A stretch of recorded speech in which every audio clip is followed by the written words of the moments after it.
आता डिसेंबर माझा हसरा नेहमीच असतो चेहरा. मला टेन्शन नसतं कधी, कारण मी कुठे काय रेडा बिडा कापलेलं नाही. एकूणच आज अधिवेशन आता काही काळात संपेल. अधिवेशन किती दिवसांचं होतं? 3 आठवड्याचं होतं. या 3 आठवड्याच्या अधिवेशनात अनेक विषय मांडले गेले.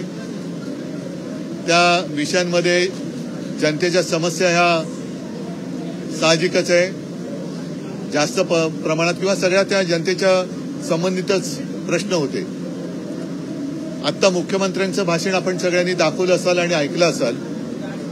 मुख्यमंत्र्यांचं भाषण कसं होतं तर रात्री जर का मुलाने आईला सांगितलं, आई आई झोप येत नाही, मला भूक लागले, आणि मग त्या मुलाला जर का सांगण्यात आलं की काळजी करू नको, तू सकाळी उठले की तुला मी आईस्क्रीम देईन. आत्ता भूक लागले त्याच्यावरती उत्तर नाहीये, पण 2030 साली हे होईल, 35 साली हे होईल, आणि केंद्र सरकारच्या आधारावरती बरंच काही होईल. जर आपण नीट पाहिलं असाल तर गेल्या 2-3 अधिवेशनामध्ये पुरवण्या मागण्यांवरती भर अधिक राहिलेला आहे. पुरवण्या मागण्या म्हणजे 1 तारखेला पगार झाल्यानंतर परत 8 तारखेला कर्ज काढण्यासारख्या या पुरवण्या मागण्या आहेत. दिवसागणिक राज्यावरती कर्जाचं ओझं हे वाढत चाललेलं आहे. नुसतं व्याजच म्हणाल तर 64,000 कोटीचं व्याज हे भरावं लागतं. व्याज आता म्हणजेच काय की महाराष्ट्राच्या प्रत्येक नागरिकाच्या डोक्यावरती कर्ज हे वाढत चाललेलं आहे.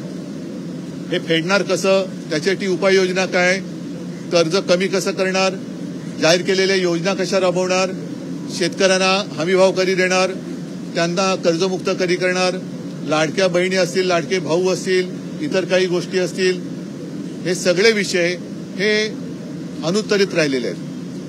दिवसागणिक महाराष्ट्रामध्ये गुन्हेगारी वाढते, महिलांवरती अत्याचार वाढत आहेत. कालच आपल्याला माहितीये, मी निघत असताना त्याच्या काही मिनिटं आधी विधान भवनाच्या परिसरातच मारामारी झाली. त्याबद्दल काल सुद्धा मी नाराजी व्यक्त केली. आज त्याच्यावरती विधानसभा अध्यक्षांनी उच्चस्तरीय समिती नेमलेली आहे.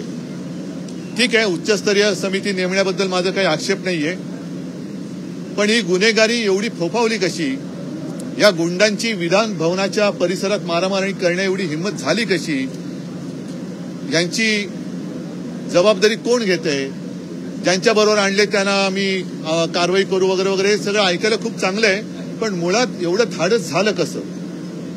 आणि मला असं वाटतं की याचं कारण एक आहे की गेल्या काही वर्षांमध्ये सत्तेच्या हव्यासापायी गुन्हेगार, गुंड प्रवृत्तीचे, मग त्याच्यामध्ये काही मोकाचे असतील, काही कुठले आरोप असतील, ज्यांच्यावरती अगदी भारतीय जनता पक्षानेच दाऊदचे साथीदार असल्याचा आरोप केला. इक्बाल मिर्ची बरोबर व्यवहार केल्याचे आरोप केले गेले. दाऊदच्या कोणत्या तरी माणसाबरोबर त्याचे धागेदोरे होते असे आरोप केले गेले. आमच्याकडे काही असणाऱ्या लोकांबरोबर सलीम कुत्त्याचा संबंध जोडला गेला. आणि त्यांच्याकडे म्हणजे ही यंत्रणा जी वापरली जाते ती एक तर तू भाजपात ये, नाही तर तुरुंगात जा. मग साहजिकच आहे, लोक भाजपात जातात आणि भाजपात गेल्यानंतर वॉशिंग पावडर लावून त्यांना धुतलं जातं, नाऊ खाऊ घातलं जातं आणि त्यांना राजाश्रय दिला जातो. त्याचा हा दुष्परिणाम आहे. आणि तो दुष्परिणाम जरी असताना सत्ता मिळालेली असली तरी आपल्या राज्याचं, महाराष्ट्राचं नाव हे संपूर्ण देशातच नव्हे तर जगामध्ये त्याला यांनी काळीमा फासलाय, केवळ आणि केवळ सत्तेच्या लालसेपायी. हिंदी सत्य आणि आता सत्तेची लालसा त्याच्यात काही येत नाहीये. तर सत्तेची लालसा म्हणून हे गुन्हेगारांचं राजकीयकरण चाललेलं आहे. आणि याला मी राजकारण मानायला तयार नाहीये. आपल्याकडे राजकारण हा शब्द आहे, तसा एक समाजकारण हा शब्द आहे. मी याला सत्तेचं माझकारण हा शब्द वापरतो. हे माजलेले आहेत. मग ती चड्डी बनियन गँग असेल, मग ते कॅन्टीनमध्ये बॉक्सिंग करणारे असतील, यांना बॉक्सिंगच्या रिंगमध्ये उतरवा ना. मग ते माईक टायसन वगैरे नावं तुम्ही ऐकली असतील, त्यांच्यासमोर या बहादुरांना उतरवा. गळ्यात नुसते वागणं किंवा ते दात घालून फिरतात, त्यांचे दात नाही एका बुक्क्यात पाडले त्यांनी बॉक्सरनी, तर मग त्या बोलक्या दातांनी इकडून दादागिरी करून दाखवावी. ते गोरगरिबांना बॉक्सिंग करणारी लोक हे सगळे कसे मातले, कोणी वाजवले, यांना काही जाब विचारण्याची हिंमत कोणामध्ये आहे की नाही, याचं काहीच उत्तर नाहीये. शेतकरी आज एक डोळे लावून बसला होता की मला हमीभाव मिळेल. 1 रुपयात पीक विमा योजना जी होती ती बंद झालेली आहे. त्याच्यात आणखीन काय म्हणजे त्याच्यात घोटाळा झाला हे मान्य केलं गेलं, ती रद्द केली गेली. आता नवीन घोटाळ्याची योजना आणली. 3,000 कोटीची चोरी त्या तिथल्या उन्नत मार्गामध्ये सुप्रीम गायमुख घोडबंदर सुप्रीम कोर्टाने चोरी पकडली 3,000 कोटीची. चोरी पकडल्यानंतर कोणाच्या खात्यात ते झालं त्याच्यामुळे चोर कोण स्पष्ट आहे. तरी तो चोर शिरजोरगी करून सगळीकडे फिरतोय, टर्रेबाजी करतोय. हे याला काय कायदा सुव्यवस्था तर सोडून द्या, राज्यकारभारच होत नाहीये. मला तर एकदा असं वाटतं की जर का विधिमंडळात किंवा विधान भवनाच्या परिसरात गुंडागर्दी होत असेल तर मग या राज्यात राष्ट्रपती राजवट लावावी का? एवढी गंभीर परिस्थिती आज निर्माण झालेली आहे. तर हे असे अनेक विषय होते, त्याला कोणतेही समाधानकारक उत्तर मुख्यमंत्र्यांच्या भाषणामध्ये मिळालेलं नाही. म्हणून मी त्या भाषणाचं वर्णन स्वप्नरंजन गुटिका असं करतोय की रात्री मुलांनी जर का त्यांना सांगितलं की मला झोप येत नाही, भूक लागले, तर त्याला मुख्यमंत्र्यांनी सांगितलं की काळजी करू नको, सकाळी उठल्याबरोबर तुला मी आईस्क्रीम देतो. अरे पण आता झोप नाही, त्याचं काय?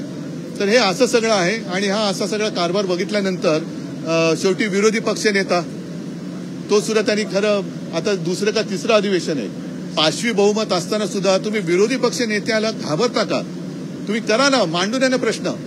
आज सुद्धा आम्ही मांडतो, उद्या सुद्धा मांडू.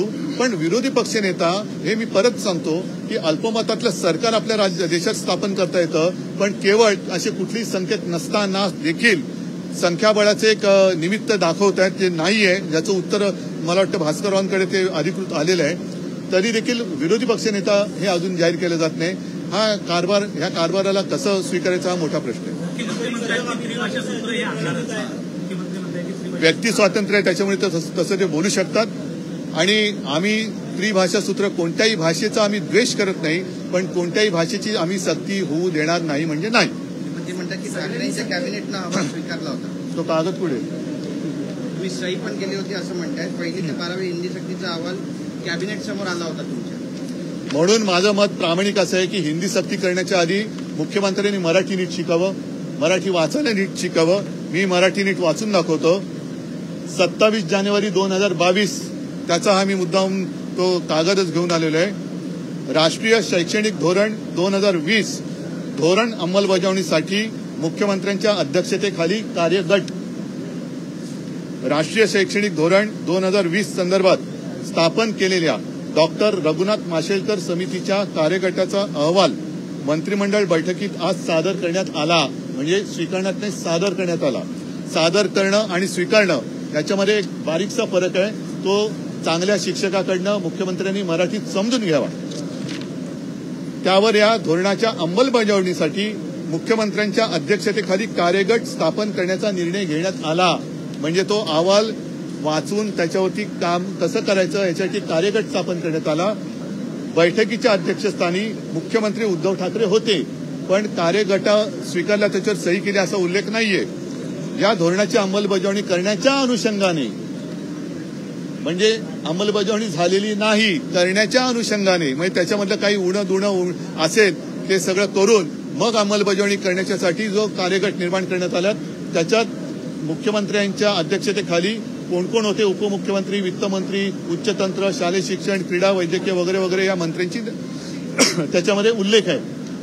म्हणजेच काय, अहवाल सादर केला गेला, त्याच्यावरती जसं आज विधानसभा अध्यक्षांनी एक उच्चस्तरीय समिती नेमली तसंच कार्यगट स्थापन करण्यात आला. आणि कार्यगटाची एकही बैठक झाली नाही, कारण त्याच्यानंतर माझं सरकार यांनी गद्दारी करून पाडलं.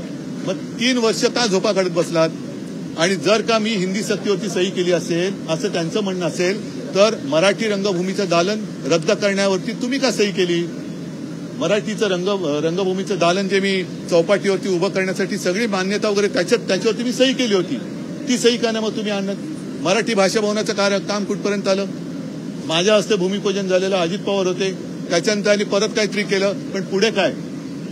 म्हणजे ही सगळी थातूर मातूर उत्तर. आणि खरं म्हणजे मुख्यमंत्र्यांकडनं मला एवढ्या खोट्याची अपेक्षा नव्हती. इस्लामपूरचं ईश्वरपूर केलं जात आहे, तडजोड करणारा नाही असं एकनाथ शिंदेनी विधान केलं. काय अनेकांनी सत्तेसाठी तडजोड केली, मी तडजोड करणारा नाही असं तडफड करणार ते तडफडतात, त्यांना तडजोडीची गरज नसते, तडफड राहतात ते. त्यांच्या मला वाटतं स्वप्नात हल्ली रेड्याचं भूत येतं असं म्हणतात. शहरांची नावं बदलली जात आहेत. इस्लामपूरचं ईश्वरपूरसाठी प्रयत्न चालू आहेत, त्याकडे कसं पाहता? सबसे पहले बाला साहब जी ने मांग की 1986 में। सांगली के इस्लामपुर का नाम आज बदल दिया गया, ईश्वरपुर रखा गया है। भाला साहब ने 1986 में सबसे पहले इसकी मांग की थी। हाँ तो अच्छा है ना, लेकिन साथ ही साथ आपका कारोबार भी बदलो ना, कारोबार भी बदलो। सिर्फ नाम बदल कर क्या होगा? नाम बदला अच्छा किया आपने, लेकिन कारोबार भी बदलो। गुंडागर्दी करने वाले आपके अगल बगल घूम रहे हैं, उसमें भी बदलाव करो, कुछ अच्छे लोग ले लो। मतलब मैं नहीं, बाहर के जो है हो आता नाही काल आरोप केलेले आहेत राज्य काय चर्चा विरोधी पक्षनेते सत्तेमध्ये येण्यासाठी विरोधी पक्षनेता सत्तेमध्ये येण्याची ऑफर त्यांनी दिली होती। बघा, मी आता तुमच्याकडे येण्याच्या आधी प्रिंट मीडियाशी बोललो आणि चड्डी बनियन गँगचा उल्लेख केला। आता चड्डी बनियन म्हटल्यानंतर एक जाहिरात आहे, ही अंदर की बात आहे। विरोधी पक्षनेत्यांच्या आईच्या नावावर असलेल्या हो, त्यांनी अनिल परवानी पुरावे समोर ठेवलेत। आता बघूया आता काय कारभार करतात, जे बदल मी म्हटलं ना, आता काय बदलतात बघूया। नाही, विरोधी पक्षनेता पण अद्याप अरे आता असं आहे ना, मी तेच म्हणतोय की कोणी कोणाला भेटू नये असं आहे का? आणि मी भेटलो ते सर्वांच्या समोर भेटलेलो आहे आणि भेटल्यानंतर हिंदी सक्ती नको हे त्यांना मी तुमच्या माध्यमातून म्हणजे प्रिंट मीडियातनं वगैरे जे काही विविध तज्ञांनी लिहिलेले लेख होते त्याचं एकत्रित संकलन करून हिंदी सक्ती का नको ते एक संकलन करून मी त्यांना पुस्तिका भेट दिली म्हणून एकनाथ शिंदेंनी एक शायरी म्हटली आहे। शेवटचा दिवस आहे, पण शेतकऱ्यांच्या कुठल्याही कर्जमाफीवरती कोणी बोललेलं नाही, कोणीच बोललेलं नाही ना, त्यांना हमी भावाबद्दल बोललेलं आहे। नाही, महाराष्ट्राला मी तेच माझं सुरुवातच मी त्यांनी केली होती की ज्या एका अपेक्षेने महाराष्ट्रातली जनता या अधिवेशनाकडे बघते, ज्या एका अपेक्षेने ते लोकप्रतिनिधी म्हणून, लोकप्रतिनिधी म्हणजे तिथल्या जनतेला वाटतं की हा माझा प्रतिनिधी आहे, हा माझ्यासाठी तिकडे आवाज उठवेल आणि न्याय मिळवून देईल। आज शेतकऱ्याची कर्जमाफीची घोषणा तशीच राहिलेली आहे। लाडक्या बहिणींना सुद्धा काय मिळते असं वाटत नाही। 1 रुपयात पीक विमा मिळत होता, तोही बंद झालेला आहे। हमी भाव मिळत नाहीये। उलट मध्ये मी पेपरमध्ये पाहिलं होतं की शेतकरी एवढा कर्जामध्ये डुबलाय की त्याला शेत नांगराला बैल सुद्धा हे गहाण टाकावे लागतायत आणि त्याला ते नांगराचं जोखड स्वतःच्या खांद्यावर घेऊन नांगरावं लागतंय आणि त्याने नांगरलेलं ते धान्य आपण बेशरमपणाने खातोय आणि तो मात्र तडफडतोय। हे सगळ्यांसाठी लज्जास्पद आहे।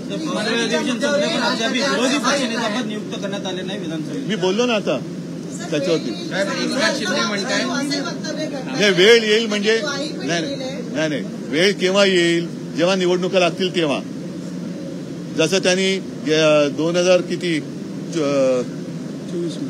19च्या वेळेला केलं होतं ना का काय, त्याच्या आधी कर्जमाफी जाहीर केली, सगळे शेतकरी हसले। मी तसं नव्हतं केलं। मी माझ्या मुख्यमंत्री काळाच्या पहिल्या नागपूरच्या आणि माझं एकच अधिवेशन झालेलं नागपूरला मुख्यमंत्री म्हणून, त्या पहिल्या अधिवेशनात कोणीही न मागता 2 लाखापर्यंतचं पीक कर्ज हे मी स्वतःहून मुक्त केलं होतं। त्याला मी माफ म्हणत नाही, कारण माफी ही गुन्हेगाराला द्यायची असते। मी मुक्त करणारा एवढा कोणी मोठा नव्हतो, पण आपल्या अन्नदात्याला तर 2 लाखाच्या त्या ओझ्याखालनं मुक्त मी केलं होतं आणि तालबद्ध तो कार्यक्रम होता, त्याच्याप्रमाणे मी करून दाखवलं होतं। यांची वेळ ही निवडणुकीच्या तोंडात जसं लाडकी बहीण योजना यांनी आणली आणि नंतर बहिणींची फसवणूक झाली, तसंच हे शेतकऱ्यांची फसवणूक करणार। ठीक आहे, मला वाटतं सगळ्यांना झालं एवढं तेवढं खूप झालं। ठीक आहे, चल, धन्यवाद सगळ्यांना। जय हिंद, जय महाराष्ट्र। पुन्हा भेटू नागपूरला।